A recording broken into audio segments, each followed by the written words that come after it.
kasi alam nyo, etong kinakataka ko nagulat ako. Kasi kami naman nag-cooperate. Di ba sabi ko, out of respect to the institution, may sabina, pumunta kami. Ang gusto po nilang gawin, ibukod ng isa-isa sa kanya-kanyang mga kwarto ang bawat isang subject ng sabina at tanungin. Hindi po pwede yun. Now we are trying to get statements na maaring self-incriminatory. Maari kasi I insist, wala kaming tinatago. That papasok na yung right to remain silent dyan. Kasi with respect to the Marines, ayoko naman pangunahan si Atty. Baligod. Pero yung sinasabi nila, with all due respect to our NBI friends, na hindi daw custodial interrogation yon, titignan daw nila yung credibility. Kung sabihin nila hindi credible, is that not a crime of perjury na sasabihin nila? Di ba? Kaya very suspicious po ito and very alarming itong ginagawa nila. Na isasabihin na nila, i-interviewin nila isa-isa.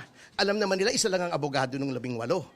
Sabi ko nga sa kanila, ano bang partisipasyon ng aking kliyente? He was not mentioned in the subpoena. Hindi naman siya inirereklamo. Sabi ko, kung talagang gusto nyo mag-imbestiga, bakit hindi nyo ipatawag? Yung itinuturo, ba't yung nagtuturo ang ipinatatawag nyo? At i-interview nyo isa-isa para bang sila gumawa ng krimen? Hindi po tama ito.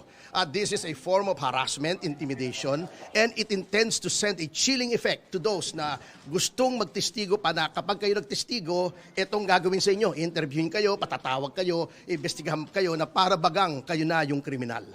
Ang assertion ko kanina, ang sinasabi ko sa kanila, of course, sinasabi nga namin yung NBI ay isang respetadong institusyon at kami nananalig sa NBI.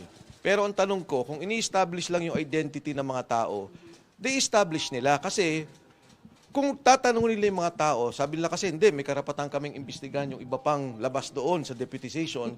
Sabi ko nga, indictment crime to Wala namang kaso itong mga taong to. Now, if you insist that there is a crime, dapat imbestigahan yung tinuturo nila sa affidavit dahil yun yung krimen. Di ba dalawa yung investigasyon na ginawa ng NBI dati, yung Napoles case at saka yung PhilHealth scam. So if that is the case, ipatawag nila yung tinuturo. Attorney Topacio also insisted on that.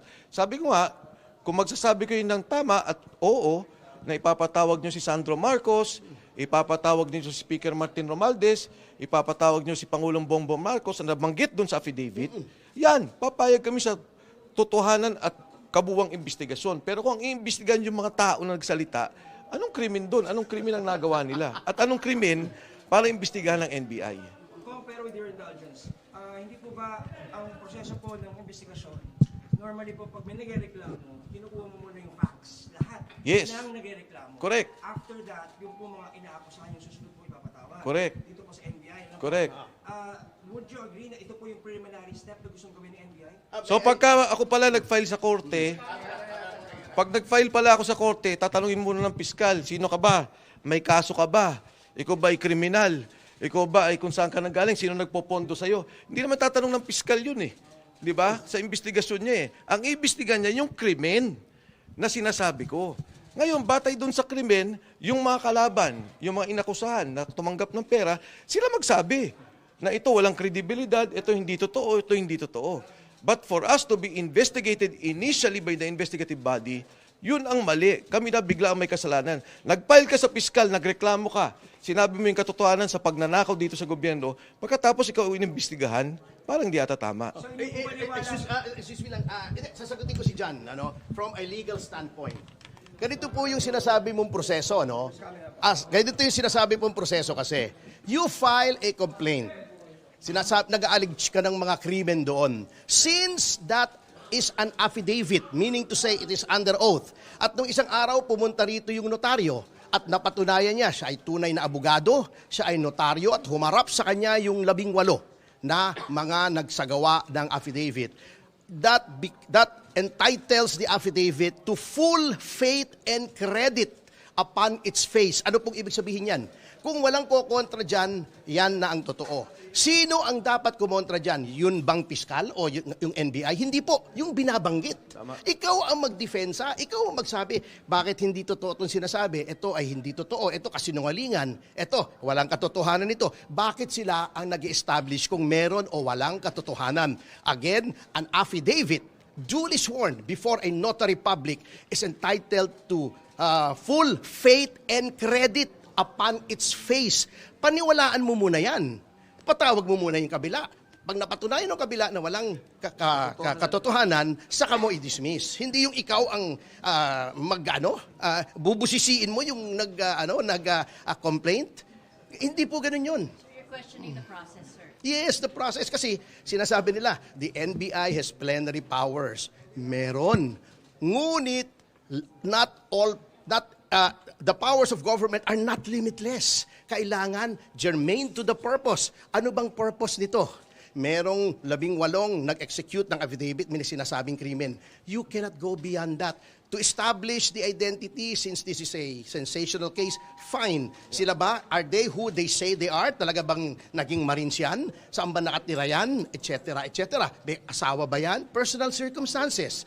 But beyond that, you have to take that affidavit on its face at ipatawag mo yung kabila. Kanina hindi masagot agad kundi pa namin nakahon ni Kong Mike kung ipatatawag nila o hindi.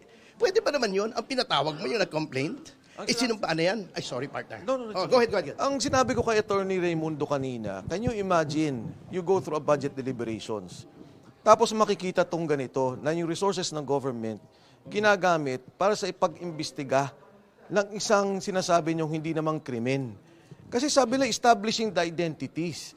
Kung iimbestigahan ninyo ang krimen, ipatawag ninyo yung mga itinuturo sa affidavit. Yan, pwede yan. Diba? But if you will be wasting the resources of government, yung mga tao, investigasyon, intel report, lahat ng ginagawa, talagang hindi naman ata maganda. Tinanong ako kanina, yung kotse ba, sinurveillance na nga nila Alam nila pero ito yung masama.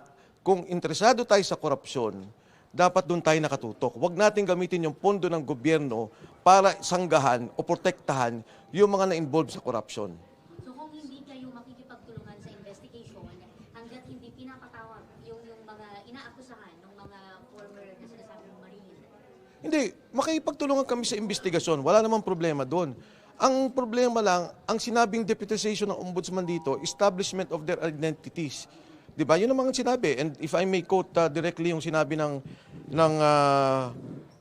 Sabina.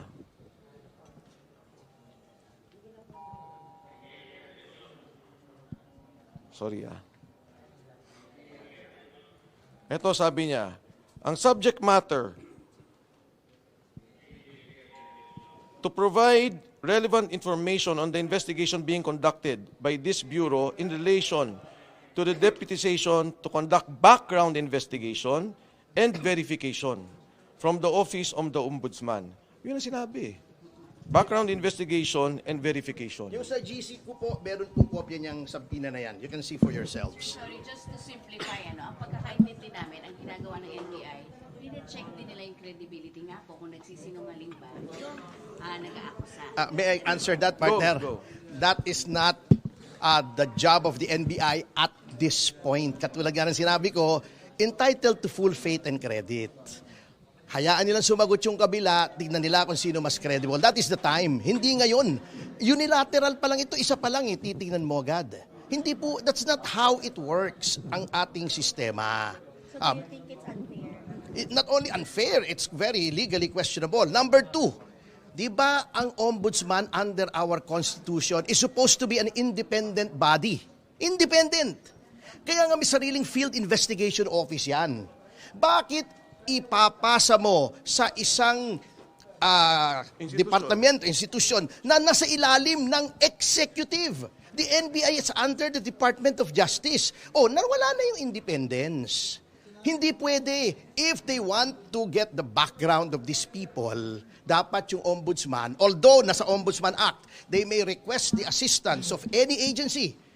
Inaamin naman po natin yan. Nandun po yan sa batas. Ngunit, if you want to show your independence, lalo na ngayon na very crucial na dapat credible ang investigasyon dito. Because this is an issue of transcendental importance to our people and our nation, dapat i-preserve mo yung iyong integrity, yung iyong independence. Huwag mo ipapasa sa iba yung trabaho mo. Siguro parang bigyan ng ehemplo dyan, yung again, babalik ako yung Napoles case. Nung nag-file si Ben Luoy, hindi naman sinabi, kinwestiyon siya. Anong background mo? Galit ka ba? Ba't mo sinabi yan? May pagkain ka ba? Wala ka na ba sweldo? Hindi naman ganun Di ba? Ang tiningnan doon, yung sinasabi niya. And they investigated the payoffs, nagkaroon sila ng investigasyon dahil nagpatulong din yung ombudsman ng panahon na yun. Ganon sana yung direksyon ng ating investigasyon at yung pag-file ng kaso. Sir, kung papatawag kayo further, will you go back here sa NBI? Depende. First, of course, I have to consult my good-looking lawyer, Attorney Topacio, on his legal guidance on this. Pangalawa, siyempre, titingnan ko yung parameters ng investigasyon. But of course, I will always cooperate with the government agencies, lalo na dito sa pag-establish ng korupsyon na nangyari dito sa ating bansa. Sir, dinidiin niyo yung credibility nung 18. May mga pag-uusap ba sa sahanin ninyo na sumailalim sila sa witness protection? Alam mo, si Saldico sabi nila yung magnanakaw, mastermind. Tingnan nyo sa lahat ng ahensya, Ombudsman, ICI, hindi ko lang alam kung dito sa NBI, pero DOJ, ito nga yung mga kasama ni Saldico eh. Di ba? Established na yung kanilang role na sila ialalay ni Saldico. Ngayon, kung may pagdududa doon, nandyan yung ID nila, government-issued ID, may proof of employment, plus may serial number pa bilang mga sundalo. Kung tao sila ni Saldico at si Saldico ang mastermind, dapat tingnan natin saan napunta yung pera. Saan napunta yung mga ninakaw. Ito ba'y flood control lang? Ninakawan din ba yung irigasyon natin? Ninakawan din ba yung pondo natin sa PhilHealth? Ninakaw din ba yung pondo doon sa subway? Yan ang dapat investigasyon.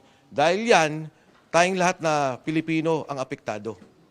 Sir, bakit 16 lang po? 16 lang po ba yung dumating na Marines? Yes. Ano kasi, pagpaumanin ninyo, hindi ako privy sa lahat, pero kung minsan kasi, may mga nag-aayos ng pamilya. So talagang may mga ganun. Kunyari, nung huli namin, nare-recall ninyo 11 lang. Yung 7, inayos yung kanilang pamilya. Hindi madali yung ginagawa ng mga sundalong to. Nakasalalay, hindi lang yung buhay nila, pero yung buhay ng kanilang pamilya. Si Sergeant Cotesa, nung mawala siya, ang anak ni Sergeant Cotesa is 4. Under threat yung bahay niya. And I have proof of that. Later on, I will show that. Kaya hindi ako papayag. Nagulat nga ako, pati notaryo. Mabuti si Attorney Levy, Baligod, talagang masinsin, talagang lahat, tinignan niya yung kanyang gagawin.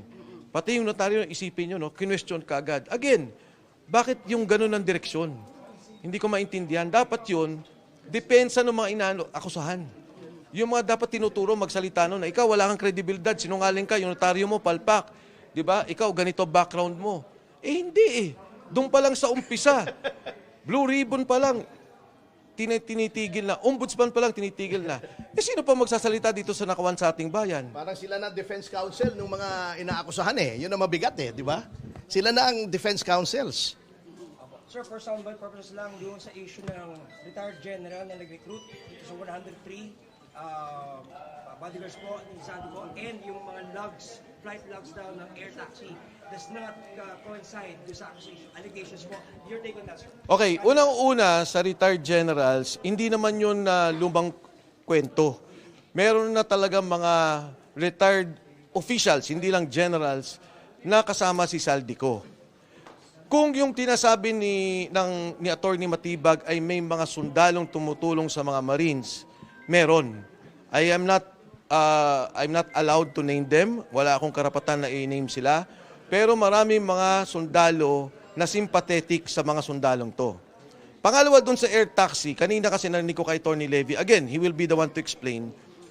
Ang sinasabi niya, may ganun talaga. May ganun na nangyari, pero yung time frame na sinasabing panahon, hindi pasok dun sa investigasyon. So, Attorney Levy will explain that, pero katulad na sinabi ko, ang hirap baliktarin, ang hirap pasinungalingan ang mga taong nagsasabi ng totoo. Kahit balik-baliktarin ninyo yung kwento, tanongin ninyo kung sinong tao, kailan inabutan, anong sirkumstansya, sinong nandun, anong nakita nila. Walang kagatol-gatol, walang pagdadalawang isip doon sa pananalita nila kung ano mga pangyaring to. Sir, upon talking to the Marines, yung regarding the retired general, yung na nag-recruit ng 103, si General Sodusta po ba yun? Ayoko na magsalita tungkol doon dahil hindi ko particularly alam kung ano yung nire-refer ng NBI tungkol doon eh. May idadagdag lang ako, last na po ito. Ngayon ko lang po nalaman kasi, habang kami ay nagbabalitaktakan doon sa loob, na mayroon palang natanggap si Attorney Levy Baligod na isang letter pa mula sa ombudsman na ito rin ang gagawin, gusto ring interviewin yung mga 18 Marines. O ano pang, bakit pa i-deputize mo yung NBI pagkatapos gagawin mo rin the same thing, ikaw rin? Di ba meron tayong sinasabing the spring cannot rise higher than the source. Ikaw na nga yung source ng deputization, dineputize mo to. Papaimbestigahan mo dito, ikaw rin mag-iimbestiga. Hindi ba ang pakay lamang dito ay maharas, maabala, magulo yung mga Marines? Yung pala yung, insistence ni Attorney Levy kanina, sorry. Sabi niya, ano ba talaga, because I also have a letter Pinakita niyo sa akin from the ombudsman. Kaya sabi niya, teka lang, hindi parang, you cannot do that no, at the same time na may dalawang agencies conducting their respective... Obligation yun. Yes. Ano, invitation, subpoena? Letter daw. Letter lang, letter. Kailan sila pinapaharapin? Hindi ko na sasabihin, hayaan nyo na si Attorney Baligod. That's not for me to share. So sa inyo po paniwala, Hindi ko alam kailangan ito sa NBI kung meron sa ombudsman. Useless ito Useless. Oh, I will not mince words. Sorry sa mga kaibigan natin sa NBI. Marami tayong kaibigan dito. Pero this is useless. Not to affront, not as an affront to the NBI, pero kung may dalawang investigasyon kasi, talaga namang hindi pwede. Yun lang naman ang point ni Attorney Topacio doon. Pero yung NBI po ang unang nagpadala sa Oo. Aayon din sila sa ombudsman. Hindi ko alam kay Attorney Baligod. That's for him to answer. Ang akin lang, libanagin ko sa mga kaibigan natin. Ako galing din po ako sa NBI nung panahon ni Mayor Lim. Di ba nag-NBI siya bago siya naging mayor? I have the deepest respect for the men and women of the NBI na talagang very professional, matatalino, masaysipag sa trabaho. Kaya lang, minsan ang liderato ay kamoting kahoy, may ulalo pa. Salamat. Hindi daw lahat nagsilbi kay Zaldico. Wala naman problema doon Dahil kasi may mga security na kay Saldico, nasa asawa, nasa mga anak, nasa mga lugar. Pero hindi naman immaterial yun because ang importante yung delivery ng pera. Lahat kasi sila iniikot-ikot sa delivery ng pera. Sir, ano yung nakalagay sa letter? Ba't sila pinapapunta ng ombudsman para din ma-establish yung kanilang credibility? Wala, hindi ko nakita Nabanggit lang ni Attorney Levy. Invite din sila. Baka papameriendahin. Pero wala naman nabanggit. Basta ang sabi lang ni Attorney Levy, yun nga, there are 2 invitations. So I'd like to be clarified because there are 2 bodies involved. And there may be a duplication and in fact, conflicting. Baka magka-conflict sa investigation and there will be a problem. Salamat po. Thank you po. Thank you po.